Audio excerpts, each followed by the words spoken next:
Los hicieron creer que podían tener una empresa, ser los dueños de un pueblo, mandar a secuestrar gente, torturarlos, finalmente entregarlos al ejército, mantenerlos presos 450 días. Los hicieron creer que podían hacer todo eso y ser impunes. Los hicieron creer que metiendo presos, torturando, haciendo desaparecer delegados, bajaban el costo empresario, aumentaban su rentabilidad. Los hicieron creer que podían ser los amos de la vida y de la muerte, de los empleados que tenían, a quienes explotaban, haciéndolos trabajar a destajo allí en la empresa Vicentín, en la localidad de Avellaneda, norte de la provincia de Santa Fe. Los hicieron creer que podían hacer todo eso y que la justicia no iba a reprocharles absolutamente nada. Que el pueblo, donde desarrollaban sus negocios, tampoco le iba a reprochar absolutamente nada. Los hicieron creer que podían hacer eso y décadas después de permitir que dentro del predio de su empresa secuestraran y torturaran empleados de su empresa, el Estado no solamente no iba a reprocharles nada, sino que en la figura del Banco Nación, un banco público, iban a recibir créditos milmillonarios para financiar sus exportaciones. A los Vicentín, a la familia Vicentín, le hicieron creer que podían hacer todo eso y que la historia les iba a regalar la impunidad. Cuando escuchaba recién la historia de Efrén Venturini, que fue delegado general en la empresa aceitera Vicentina allí en Santa Fe, cuando escuchaba lo que padeció, cuando escuchaba de su propia voz, no la historia solamente de Efrén Venturini, cuando escuchaba la historia de la Argentina, cuando escuchaba la historia de mi país, no podía dejar de pensar. No podía dejar de pensar de que esto que finalmente terminó pasando, y es que la empresa ahora no quiera devolver un dinero de 18.000 y pico de millones de pesos. Una empresa que apostó a la reelección de Mauricio Macri, que puso 13 millones y medio de pesos en la campaña.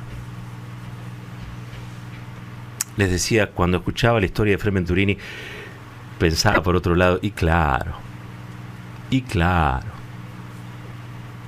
si son impunes, si siempre lo han sido, si son los dueños del poder y del dinero, y así como son los dueños de un pueblo, han sido los dueños de aquellos que viven en el pueblo y han tratado a sus empleados como cosas en el marco del terrorismo de Estado.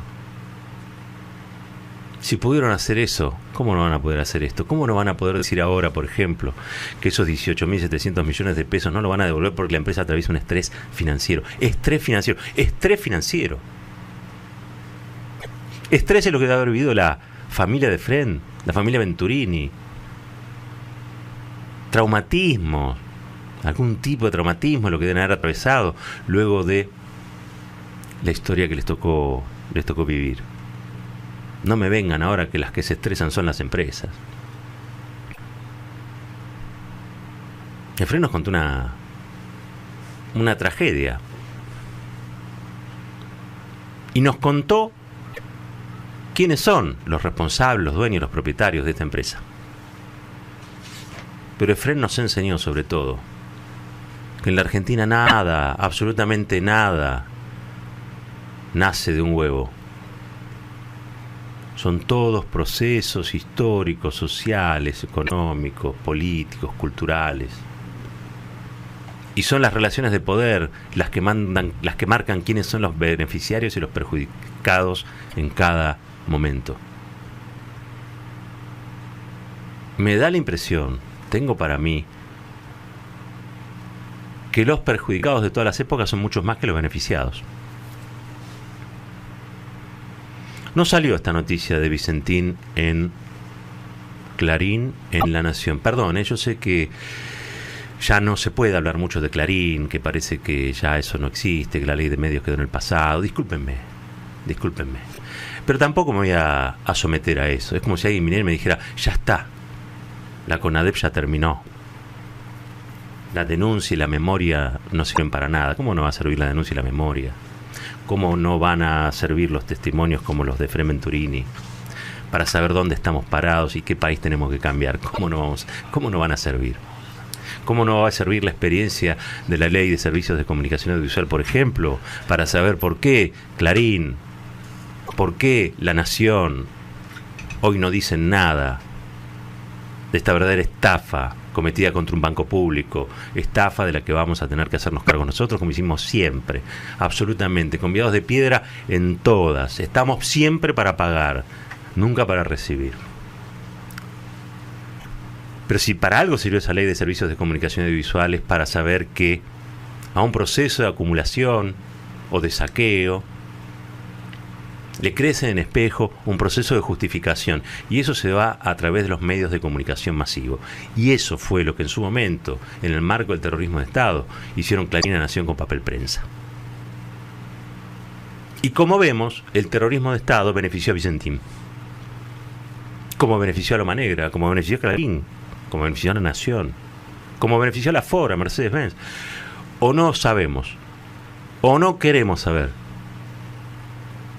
Ese terrible y funesto golpe de Estado del año 76 se hizo para bajar los costos laborales. Se hizo para perseguir a las comisiones gremiales internas combativas. Se hizo para disciplinar a la clase trabajadora. Pero fundamentalmente se hizo para incrementar la renta de los grupos concentrados de la economía argentina. ¿Lo sabemos o no lo sabemos? Y si lo sabemos, ¿pensamos que eso surgió de un huevo o es un proceso? Y que en ese proceso sean esas relaciones de poder. El golpe fue para instalar una matriz económica, social y cultural distinta a la que tenía Argentina hasta ese momento. Digamos que el golpe fue la consumación de una Argentina donde los sectores más concentrados de la economía tomaron el control del rumbo del país.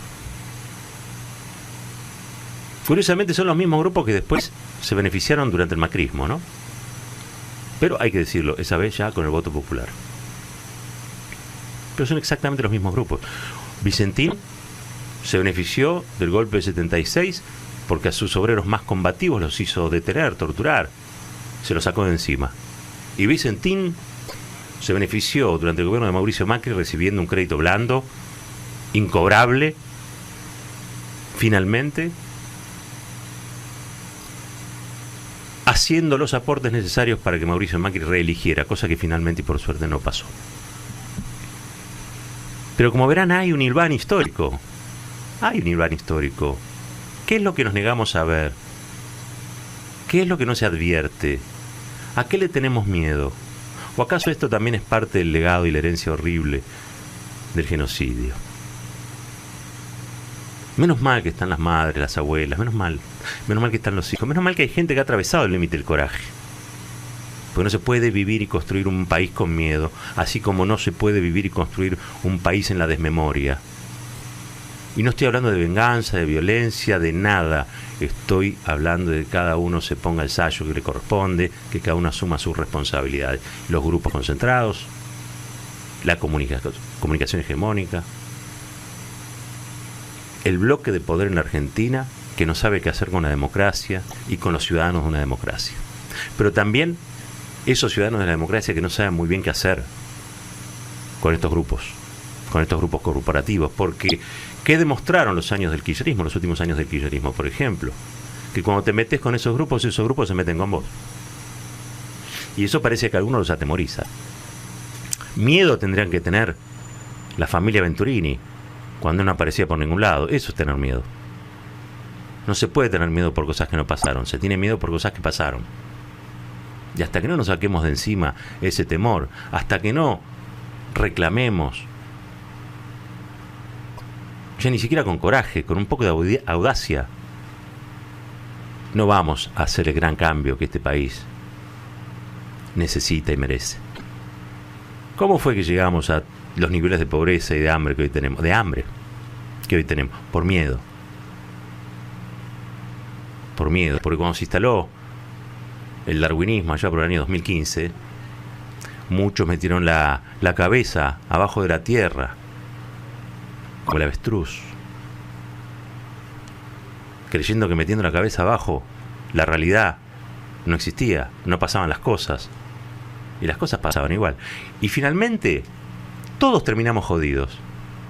Algunos creían, bueno, no, algunos van a ser jodidos y los que no son jodidos vamos a ser beneficiados. No, todos terminamos jodidos. Y los únicos que han conservado algo son aquellos que han peleado un poco más. El otro día veía una gran noticia, y es que están reincorporando a los despedidos del INTI, Instituto Nacional de Tecnología Industrial, que pelearon desde el primer día. Me da orgullo decir que acompañamos esa pelea cada uno de esos días, dándole visibilidad, dándole voz a los delegados, planteando que es una barbaridad, una verdadera bajeza, que destruir empleo es un pecado. Finalmente ahora los están reincorporando. ¿Pero por qué? Porque se organizaron, porque resistieron, porque pelearon. Porque vivir, siempre decimos esto, es luchar.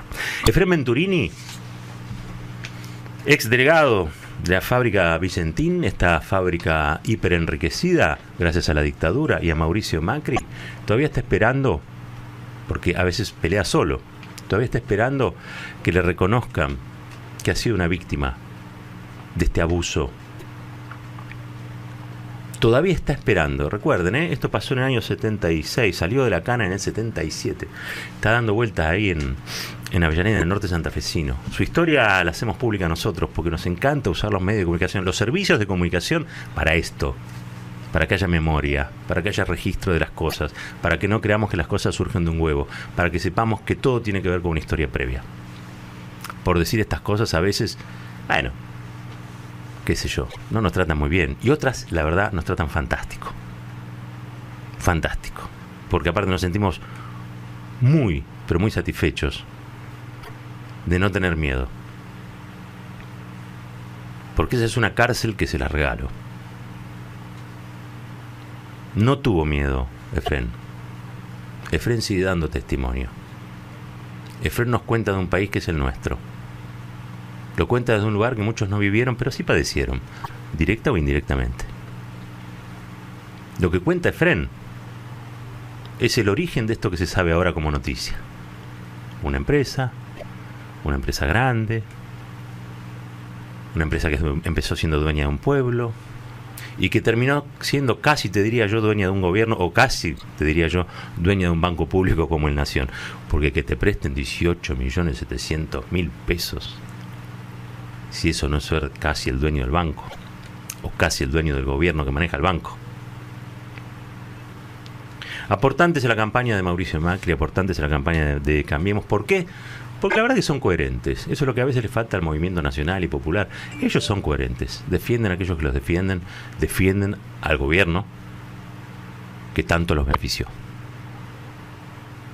Hablamos de Vicentín, podríamos haber hablado de Loma Negra, podríamos haber hablado de Pescarmone y Bulgeroni, y podríamos haber hablado de otros grupos empresarios en la Argentina que nunca hasta ahora han hecho la suficiente autocrítica sobre los tiempos pasados, que como vemos no son tan pasados. Argentina, dicen algunos, tiene que empezar a ver el futuro y tiene que dejar de hablar del pasado. Lo que pasa es que no hay nada más parecido al futuro que eso que pasó. Si no aprendemos de las historias, si no aprendemos la lección de las historias, como las de Efrén Venturini, como la de Vicentín, nunca vamos a poder relacionar las causas con sus efectos. Y siempre vamos a ser una suerte de náufragos en el medio de tiempos que no son los nuestros. Alguna vez tenemos que hacernos cargo. Y hacernos cargos es hablar de estas cosas. Palabra por palabra, Caballero de Día.